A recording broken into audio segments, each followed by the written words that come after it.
ছাত্ৰ-ছাত্ৰীসকল আজি আলোচনা কৰিম বছৰিকা পৰীক্ষাৰ ক্লাছ 2ৰ পৰিৱেশৰ প্ৰশ্নসমূহ। 1 নম্বৰ প্ৰশ্ন সমুদ্ৰ লিখা পৰিৱেশ কাক বোলে? আমাৰ চাৰিওফালে থকা গছ-গছনি সকলোবোৰ বস্তুক কি বুলি পৰিৱেশ বুলি কোৱা হয়। অসমৰ জাতীয় উৎসৱ কি? বিহু। খেতিয়ক কাক বোলে? অসম কিহৰ বাবে বিখ্যাত? স্বাধীনতা দিৱস কেতিয়া পালন কৰা হয়? 15 আগষ্ট 1947 চনৰ 15 আগষ্ট তাৰিখে স্বাধীনতা দিৱস পালন কৰা হয়। খ্ৰীষ্টানসকলৰ উৎসৱটোৰ নাম কি? ডাকঘৰ চলোৱা মানুহজনক কি বোলে? পিয়ন। 14 নৱেম্বৰ তাৰিখটো কি দিৱস হিচাপে পালন কৰা হয়? কি হ'ব? শিশু দিৱস। ঘৰে ঘৰে চিঠি বিলোৱা মানুহজনক কি বুলি কয়? পিয়ন বোলা হয়। কি যন্ত্ৰৰ সহায়ত আমাৰ শৰীৰৰ ভিতৰত অংগবোৰ উমান ল'ব পাৰোঁ? ধান থোক কাক বোলে?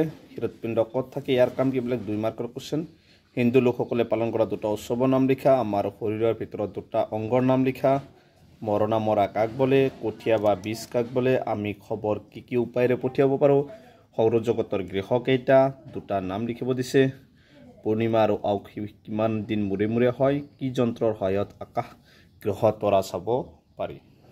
মগজুৰ কাম কি? 3বিধ খেতিৰ নাম লিখা। 3বিধ খেতিৰ বস্তুৰ নাম লিখা হ'ব। 5 নম্বৰ গোটেই ভাৰততে পালন কৰা 3টা উৎসৱৰ নাম লিখা। 3 মাৰ্কৰ বিলাক মুছলমান লোকসকলে পালন কৰা উৎসৱবোৰ কি কি? বৰষুণ কেনেকুৱা হয়? 3খন বাতৰিকাকতৰ নাম লিখা। ঠিকনা নাজানিলে খবৰ কেনেকৈ পঠিয়াব পাৰি? দূৰবীক্ষণ যন্ত্ৰৰ কাম কি? পানী আমি কি কামত ব্যৱহাৰ কৰোঁ? চন্দ্ৰৰ পৰা পৃথিৱীত পোহৰ কেনেকৈ পাওঁ? খৰি নাথাকিলে আমাৰ কি অসুবিধা হ'লহেঁতেন? অসমীয়া মাহ কেইটাৰ নাম লিখা। জাৰৰ দিনত 5টা আৰু জহৰ দিনত 5টা মন কৰিবলৈ কথা লিখা।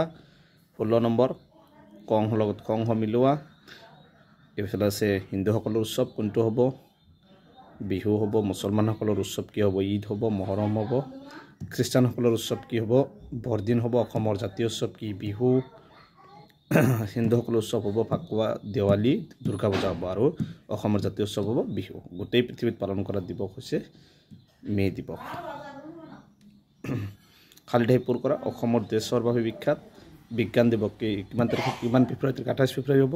পিয়নক দেশ বুলি কয়। সৌৰজগতৰ আটাইতকৈ সৰু গ্ৰহটোৰ নাম কি? দেশ দিনক এপক্ষে বোলে 15 দিনক। এইকেইটা আছিল ক্লাছ 2ৰ পৰিৱেশৰ প্ৰশ্ন।